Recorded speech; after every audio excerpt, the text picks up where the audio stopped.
አንተነ በእኔ ላይ የመሰከርከው ጠበቃ? ካሌብ ማለት አንተ ነህ? ለነገሩ ከዚህ በኋላ አብቅቷል። በምን እንደ ልቡ ይተንፈስ። ቢያንስ ውስጡ ያለው ብሶት ይወጣለታል። እኔ ልሞት እችላለሁ፣ ነገር ግን ስለ እውነት መስክሬ ብሞት መቼም ቢሆን አይቆጨኝም።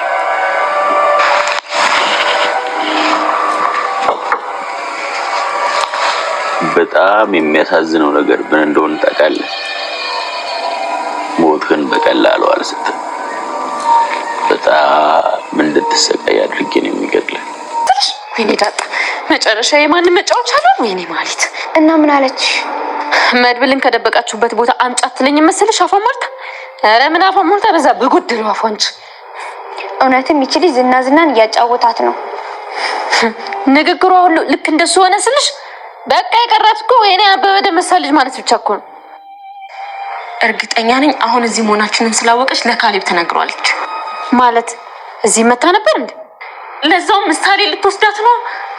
አሁን ገና በማይመጣው መጣች። እሺ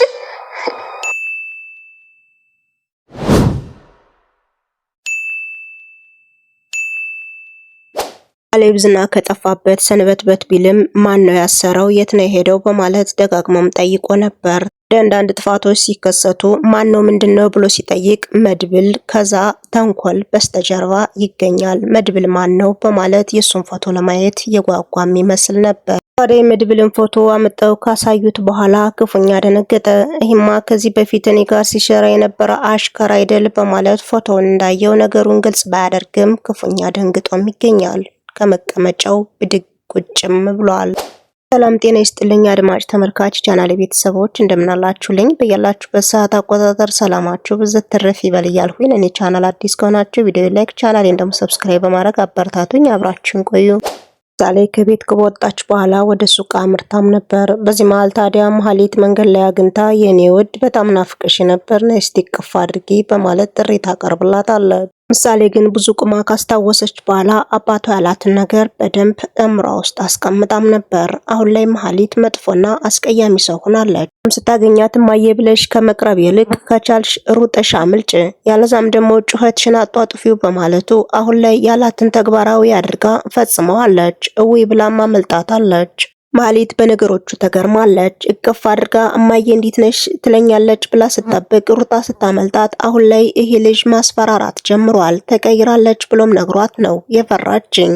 ስለዚህ ያንቺ ሳይሆን ጥፋቱ የቤተሰቦችሽ ነው ደግሞ ማታመልጭኝም በማለት እሷ ከዛተች በኋላ ወደ መኪናዋም ገብታ ከራሷ ጋር እየተማከረች ነው። ልጅቷን እንዴት ማጥመድ እንዳለባት የወሰነች ትመስላለች። ሉላ አሁን ላይ የራሳችንን የሆነ ነገር ይዘን ገለል እንበል እንጂ ከነብሮኬ ጋር ስቃይን መካፈል የለብንም። አሁን ላይ ብዙ መከራ ስላሳለፍነን እባክህን አሪፍ ጊዜ ለብቻችን እናሳልፍ፣ አሁንም ሌላ ጣጣ አለቀቀንም በማለት ካሌብን ጠንቅቃ ስለምታውቀው ይሄ ነገር አላማረኝም፣ ቀለበት ያደረግልኝ እንደገና ወደ ስቃይ የምትከቴ ከሆነ ቢቀርቢ በማለት ብቻ ግን ሞራል የሚነካ ንግግርም ተናግረዋለች። ሞገሴ ጓደኞችን ትች ያፈገፍግም፣ ምክንያቱም በመድብልና በብሩኬ አማካኝነት ነው ይህን መከራና ችግር አልፌ ዛሬ ላይ ንጹህ አየር የተነፈስኩት። ስለዚህ እነሱን ክጄ ወደ ኋላ አልልም፣ አብሬ ጋፈጣለሁ ብሏታል።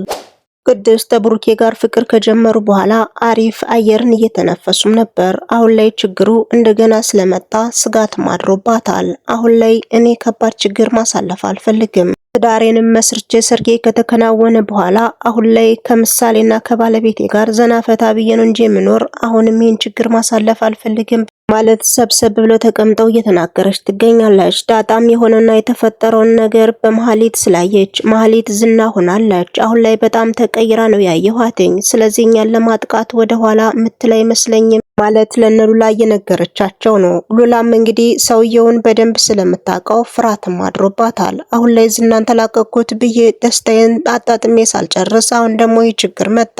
ካሌብ የሚባል ጭራቅ ሰውዬም በቀላሉ የሚፋታን አይመስለኝም። እኔ አላቅም ምን እንደማደርግ በማለት ሁሉ ቤተሰቡ ተሰብስበው እየተጨናነቀም ይገኛል።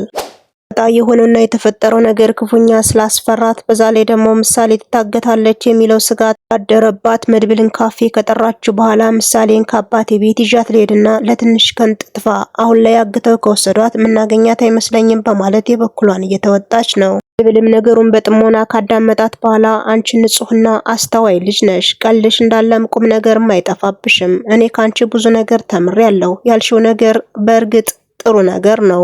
ደሞን ያጎቷ ያለሁኝ እሷ ቤቷን ለቃ እንድትሄድ አላደርግም። የቻልኩትን ሁሉ ሞክሬ ምሳሌ ነፃ እንድትወጣም አድርጋለሁ። ሙሉ ቤተሰቡንም ነፃ ወጣዋለሁ በማለት መድብል በኮንፊደንስ እየተናገረ ነው።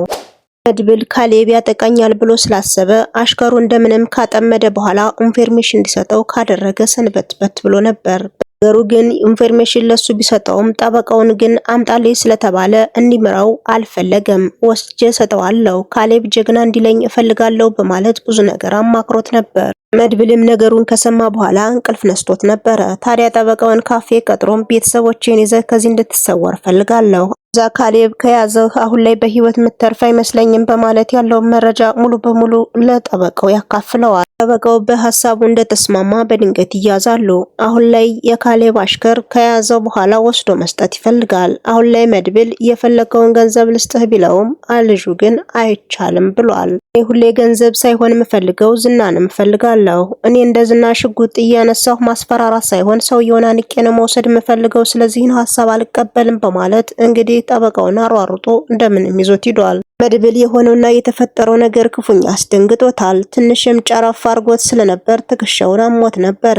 ወይኔ መድብል ተበላሁ በማለት ጠበቃውን ይዘውት ስለሄዱ ክፉኛ ተናዷል። ቤቱ ከተመለሰ በኋላ እነ ብሩኬ ክፉኛ ተናናቅጦ ነበር። ሞገሴም ብሩኬም ሁለቱ ምን ሆነህ ነው በማለት በጥያቄ ቢያፋጥጡትም የሆነና የተፈጠረውን ነገር አንድ ባንድ ነግሯቸዋል። አሁን ላይ ጠበቃው ከካሌብ እጅ ሳይገባ አልቀረም። ደሞም ተያዘው ይገለዋል አይምረውም በማለት ያለውን ነገር ያስረዳቸውም ይገኛል። እነሱም እንግዲህ ንጹህ አየር ተነፈስነን ብለን ሳንጨርስ አሁን ደግሞ ሌላ ችግር መጣብን በማለት እያማረሩም ይገኛሉ። ጠበቃው ከካሌብ እጅ ገብቷል። ካሌብም አንተነህ በእኔ ላይ የመሰከርህ ጠበቃ በማለትም አናግሮት ነበረ። ካሌብ ማለት አንተነህ ሰው በላ በማለት ብቻ የተለያዩ ዛቻዎችንም አጅጎድጉዶበታል። ታዲያ ካሌብ ተንኮል አስቦ ነበርና የተናገረው ነገር አላስቀየመውም። ተው ትንሽ ቀን ስለቀረው ትንሽ ይለፍልፍ እልፍ ይልለታል በማለት በንግግሩ አፌዘበት። ጠበቃውም እኔስ የምሞተው አንድዬን ነው አንተ አለህ እንጂ እነቁምህ የሞትኸው በማለት ጥሩ ስራ እንዳልሰራ በደንብ እየነገረውም ነበር። አጠል አድርጎም ደግሞ ሞቱ ላይቀር ለምስክር በቅቼም ከሞቱና እውነትንም በደንብ ስለተናገርሁ ደስተኛ ነኝ በማለት ያለውን ነገር በኮንፊደንስ እያወራውም ይገኛል። ታዲያ የጠበቃው ንግግር ካሌብን በጣም አናዶታል። አንተን አሰቃይቼ ነው እንጂ እንዲሁ ገድዬህማ እፎይታ አልሰጥህም፣ በደንብ አሰቃይሃለሁ በማለት ወደ ማረፊያ ቦታ እንዲቆይ ምልክትም አስተላልፏል። ሉላ የተናገረችው ነገር ትክክል ይሁን አይሁን ብቻ ሞገሴን አናዶታል። አሁን ላይ እኛ የራሳችን ነገር ይዘን እንሽሽ፣ ከአሁን ላይ የማንጋፈጠው ሰው ጋር ነው የገጠምነው፣ ስለዚህ እፎይታ እንፈልጋለሁ እባክህን ብላ ብትማጸነውም ሞገሴ ግን ክፉኛ ተናደደ። አሁን ላይ በዝና ስሰቃይ የምኖር ልጅ እንዲህ እፎይ ንጹህ አየር እንድተፍስ ያደረጉኝ እኮ እነሱ ናቸው፣ እነሱ እንዴት ጭንቅ ውስጥ ሆነው እነሱን እክዳለሁ በማለት ለማሳመን ቢሞክርም ሉላ ግን የማንጋፈጠውና የማንጋፋው ሰው ጋር ነው እኔ ያውቀዋለሁኝ፣ አሁን ላይ ከባድ ችግር ውስጥ ነው የምንገባው፣ ካሌብ በቀላሉ አይፋታንም ብትለውም እሱ ግን ነገሮቹ አበሳጭተውታል። ብሩኬ ቤት ከባድ ችግር ተፈጥሯል። አሁን ላይ ሰርጋችን እናከናውናለን ብለው ሲያስቡ ነገሮቹ ድብልቅልቅ ብለዋል። መሀሊት አሁን ላይ የሥራ ድርሻ ሲሰጣትም ልጃገረዶችን ማምጣት ከሆነ በጣም ቀላል ነው ብላ በማሰብ የብሩኬን ልጅ እንግዲህ ለዓላማዋ ለማሳካት ደፋ ቀና እያለች ትገኛለች። የተወደዳችሁና የተከበራችሁ ቻናሌ ቤተሰቦች እስከ ቪዲዮ ፍጻሜ አብራችሁ ስለነበራችሁ ከልቤ እያመሰገንሁ በተመሳሳይ ሰዓት በሌላ ቪዲዮ እስከምንገናኝ መልካም ምሽት ይሆንላችሁ።